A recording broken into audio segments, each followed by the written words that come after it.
Hello. आजचा बेत म्हणजे हाय प्रोटीन कडधान्य हिरव्या मुगाची भाजी.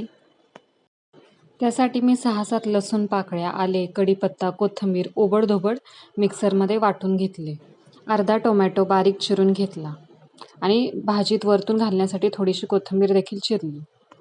वाटीभर मूग मी 4 ते 5 तास भिजवला आणि मग कुकरमध्ये हळद, मीठ टाकून 3 ते 4 शिट्ट्या करून शिजवून घेतला. फोडणीमध्ये जिरे, हिंग आणि वाटण परतून घेतले आणि त्यातच बारीक चिरलेला टोमॅटो घालून चांगला व्यवस्थित परतून घेतला.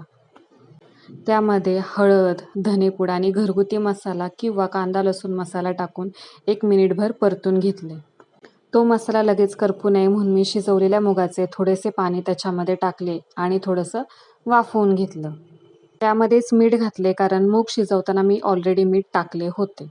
शिजलेला मूग त्यात टाकून मिक्स करून चांगला परतला आणि त्यामध्ये त्याचेच पाणी घालून एक मंद गॅसवर उकळी काढून घेतली.